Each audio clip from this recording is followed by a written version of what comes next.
Hello मेरे प्यारे बच्चों, दिस है प्रोफेसर शिवम जोशी, आपका लॉ का भाई। और आज है हमारा सेशन नंबर 14 जहां पे हम 5 से 10 मिनट के अंदर लॉ के इंटरेस्टिंग कंसेप्ट्स को पढ़ेंगे। पिछले सेशन के अंदर हमने देखा था doctrine of privity of contract, मतलब stranger to a consideration can not sue, there can be sorry stranger to a contract can not sue, there can be stranger to consideration but not to a contract. अगर पिछला video नहीं देखा और ये समझ में नहीं आया तो पहले इसको पॉज करो, बंद करो, पिछला वीडियो देखो और फिर वहां यहां पे आओ। अब हम लोग समझने वाले हैं exceptional cases to privity of contract, मतलब ऐसे केसेस जहां पे इवन इफ आप स्ट्रेंजर हो आप स्यू कर सकते हो उस पर्सन को। मतलब हमने तो पढ़ा था पिछले सेशन में कि there cannot be a stranger to a contract, पर यहां पे कुछ एक्सेप्शनल केसेस है बरखुरदार जो हमको देखनी है और समझनी है। तो बिना समय को जाया किए लेट अस बिगिन। सबसे पहले हमारे सामने आता है beneficiary of a trust. Beneficiary of a trust का मतलब होता है, मान लो यह है शुभम जोशी, उसकी एक छोटी सिस्टर है जो एक माइनर है। शुभम जोशी को लगता है कि बिजनेस बड़ा है, धोखा बहुत मिल सकता है, लोग जान के पीछे पड़े हैं, क्यों ना हम हमारी प्रॉपर्टी एक ट्रस्ट के नाम ट्रांसफर कर दे। मतलब शुभम जोशी ने एक ट्रस्ट बनाया और उस ट्रस्ट में अपॉइंट किया उन्होंने एक ट्रस्टी को, बराबर। और ये ट्रस्टी जो है ये सारी प्रॉपर्टी को करेगा मैनेज, पर किसके लिए करने वाला है? माइनर सिस्टर के लिए। चलो माइनर भी हटा देते हैं, सिस्टर के लिए करने वाला है ये सारी प्रॉपर्टी को मैनेज। तो क्या ये प्रॉपर्टी मेरी सिस्टर को मिलेगी? यस। तो क्या मेरी सिस्टर इसकी बेनिफिशियरी है? हां। पर कॉन्ट्रैक्ट तो इन दोनों के बीच में हुआ था, तो अगर ट्रस्टी ने प्रॉपर्टी का कुछ भी फायदा सिस्टर को नहीं दिया तो क्या मेरी सिस्टर इसको स्यू कर सकती है? आंसर है हां, क्योंकि she is a beneficiary of a trust. तो exceptional case number 1 to the rule of no consideration of contract, no privity of contract is beneficiary of a trust can sue. मतलब trust बनाया जाता है किसी के फायदे के लिए, और जिसके फायदे के लिए बनाया जाता है उसको कहते हैं बेनिफिशियरी। तो बेनिफिशियरी चाहे तो इवन इफ वो स्ट्रेंजर है वो स्यू कर सकता है और कॉन्ट्रैक्ट को लागू करवा सकता है। आई होप सबको ये चीज समझ में आ गई है। आगे बढ़ते हैं, प्रोविजन इन मैरिज सेटलमेंट। अब इसका मतलब क्या होता है मैं आपको एक एग्जाम्पल से बताता हूं, ध्यान से देखना।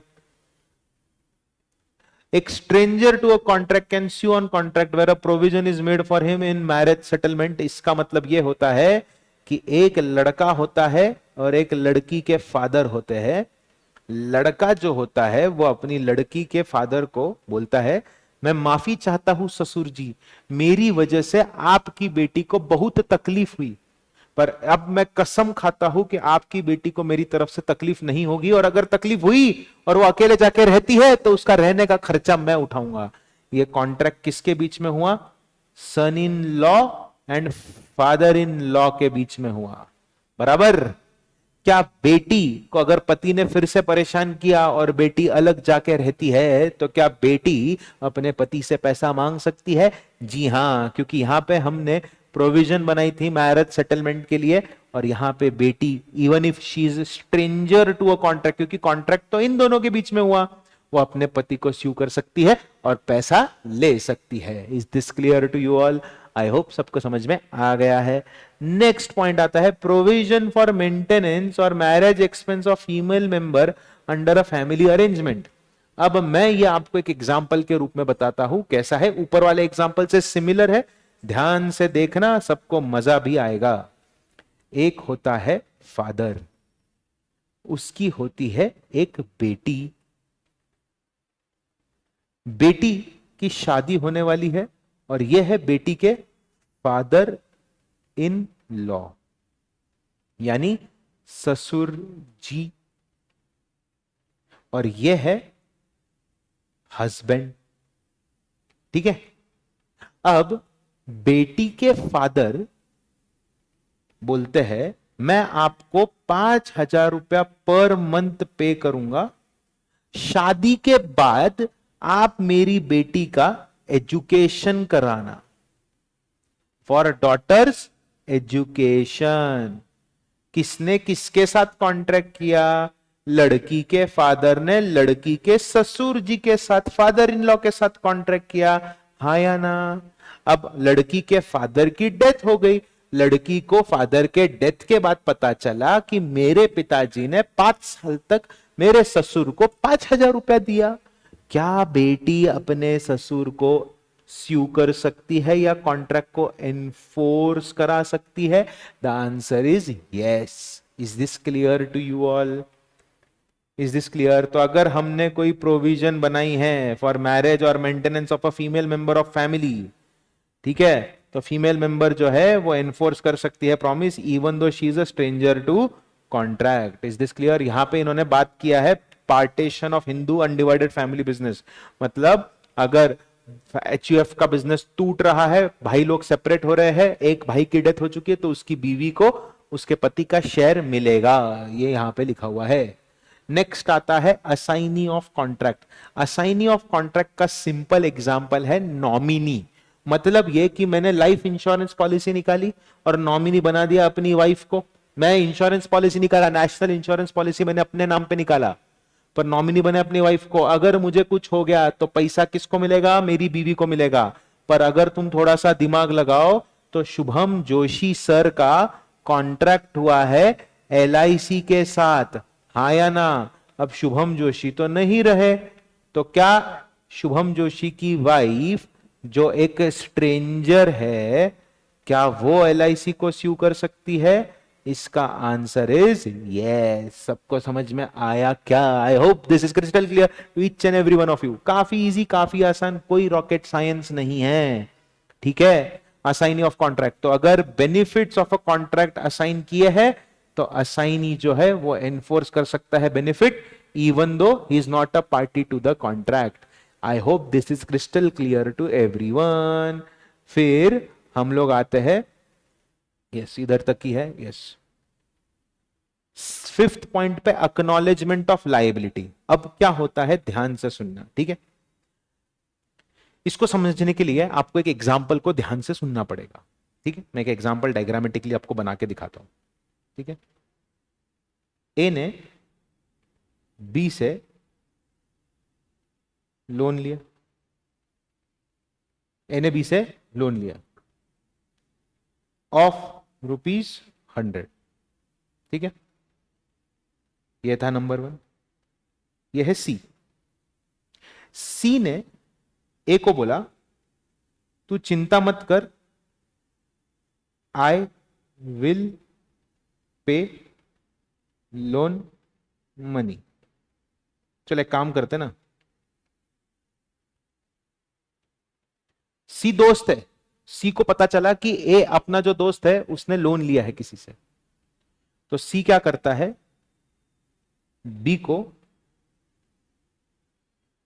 पे करेगा, ऐसा बोलता है कि आई विल पे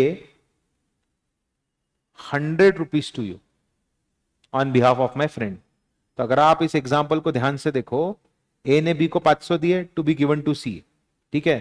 तो अच्छा, तो इसमें इन्होंने इस एग्जाम्पल को यूज नहीं किया, मैं आपको उसका फ्रेश एग्जाम्पल बनाता हूं। मिटा दो।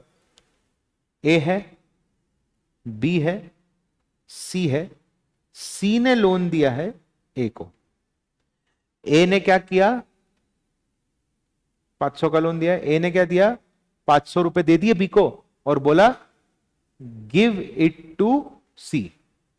बी ने सी को बोला, एक्नॉलेज किया, I have received 500 from A, बराबर। अच्छा, अब यहां पे कॉन्ट्रैक्ट किसके बीच में हुआ था? कॉन्ट्रैक्ट तो हुआ था ए और सी के बीच में, लोन का। किसने किसको पैसा देने बोला? ए ने बी को पैसा देने बोला, बराबर। क्या सी और बी के बीच में कोई कॉन्ट्रैक्ट हुआ? नहीं। पर क्या उसने कॉल करके बोला कि मेरे पास तेरा पैसा पड़ा है? आंसर इज हां। तो क्या अब इसको उसको पैसा देना पड़ेगा? हां। और क्या बी चाहे तो क्या बी स्यू कर सकता है मिस्टर सी को? The answer is yes, B sue कर सकता है मिस्टर सी को। समझ में आई बात? इवन इफ सी और बी का कोई कॉन्ट्रैक्ट नहीं है, ए ने बी को बोला, सी ने ए को लोन दिया, ए ने बी को बोला था ना पैसा दे दे, तो क्या बी ने एक्नॉलेज किया कि हाँ हाँ मेरे पास पैसा पड़ा है? यस। तो अब बी को सी को पैसा देना पड़ेगा, और अगर सी चाहे तो सी इसको स्यू कर सकता है। I hope this is crystal clear to everyone. ये बात समझ में आ गई। और आज का हमारा वीडियो 10 मिनट से ज्यादा का बनने वाला है, ऐसा मुझे लगता है। एजेंसी के कॉन्ट्रैक्ट बड़े ही इजी होते हैं। देखो एजेंसी का कॉन्ट्रैक्ट क्या होता है बताता हूं। प्रिंसिपल ने गुड्स दिए अपने एजेंट को और बोला कि इनको सेल कर दो। प्रिंसिपल रहते हैं मुंबई में, एजेंट रहते हैं नागपुर में।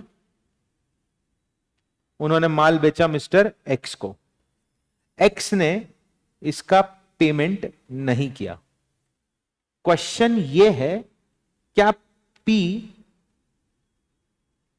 स्यू कर सकता है एक्स को? The answer is yes, even if P is not a party to contract. Contract किसके बीच में हुआ? ए और एक्स के बीच में हुआ।